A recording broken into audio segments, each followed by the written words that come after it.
Hello everyone! Welcome back to my channel. This is Amazing Grace, and today we're going to cook Filipino traditional food.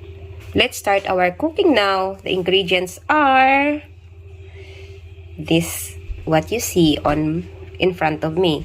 We have onion, we have tomatoes, we have ginger, we have garlic, we have onions there, we have also long beans, we have kangkong, we have squash or kalabasa, and of course our shrimp or prawn, and we have this coconut milk. So let's begin the cooking. So let's begin the cooking by putting a little bit of oil so that we can saute our garlic, onion, and tomatoes, and also our ginger. So let's wait until it's warm. You can just roll it around. It's only to saute our ingredients.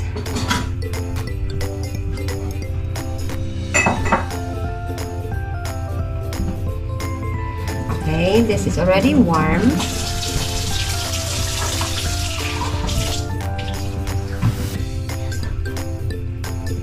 So we're going to saute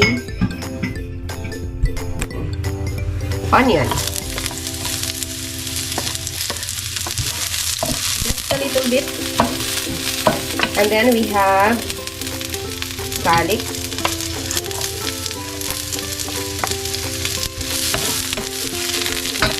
Simple as this. And then our tomatoes.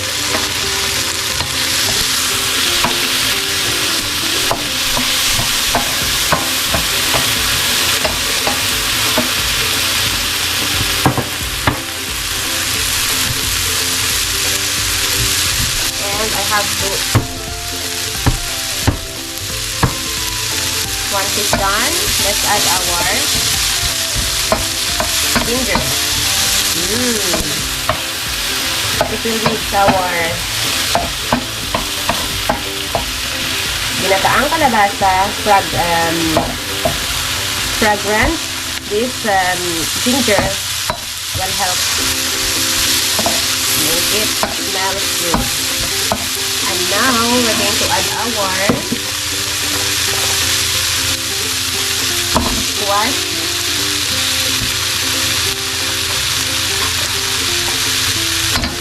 This.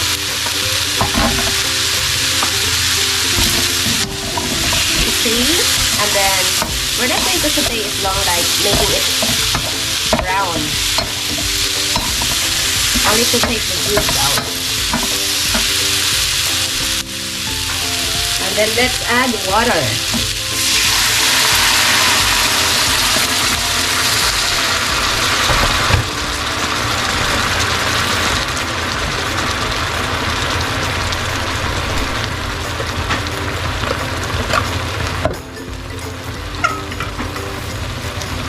Or hot water, guys.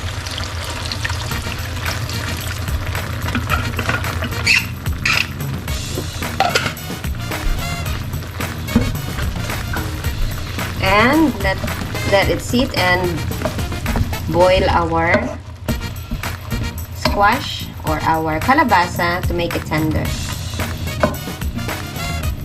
So we're going to cover it, and later we're going to add the rest of the ingredients. So that's how it is. Let it simmer simmer it until it becomes tender, our squash.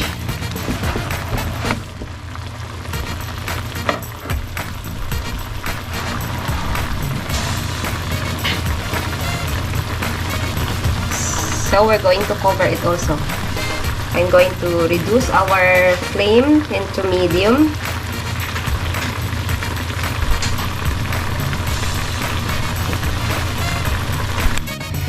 So I just only used the small cover, and let's see. Oh, it's already tender. So what we're gonna do is that we're going to add our long bean. As you see, our squash is already tender. It's alright with this thing here. And then later we're going to add, the last part we're going to add is this. So the rest of this will go straight together. And our leafy vegetables will be the last. So let's mix. And this time, guys, it's so little juice, so I'm gonna add more water. Then I add like this.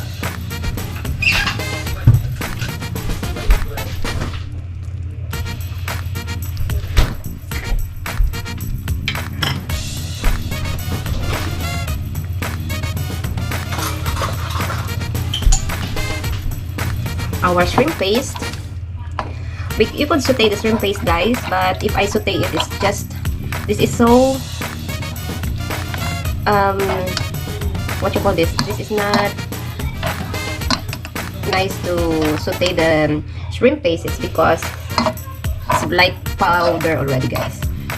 So I decided not to saute it, and then we're going to add our salt and pepper, just like that.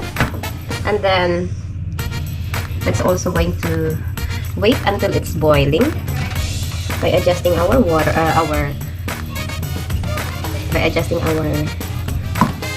heat. And then let's add our shrimp. And the last but not the least is our coconut milk.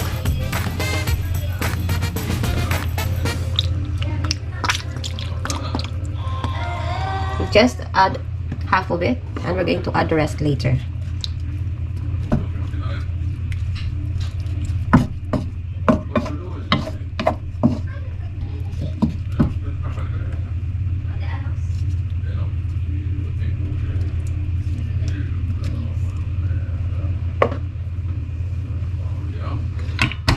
Coke. As you see, guys, it's boiling, so we have to lower again our heat and open the lid. Ooh, it's done. So we're going to add the rest of the ingredients, and it's the only one, leafy kangkong. So make sure that our long beans are soft and tender. It's bubbling, so we're going to add the rest of this. Don't worry, guys, it's a lot to see, but later once the heat touch it, it will be very little, like that. Nothing's left. And then just put it like this, and we're going to add the rest of our coconut milk.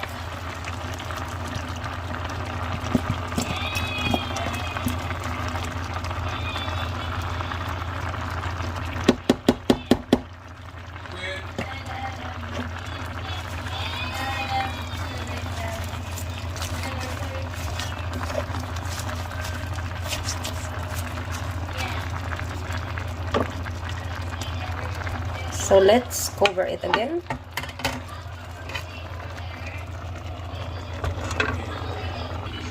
So guys, let's open it. Oh, then it is already 100% done. And of course, it's not going to be perfect without tasting it. So make sure that our ingredients, you see. Oh yes, love it. So let's transfer it to our bowl. So we already transferred it into our bowl, and it's ready to serve. Yummy. You see, we have the kangkong, we have the prawn, We have the squash and everything inside, and also the sauce. Let's eat, guys. So, ano ba? How's the taste of the food? Very good. See, guys, he likes it. Oh yeah. Very good. And he's eating also the kangkong. Mm-hmm. And the long beans. Stephanie is almost done.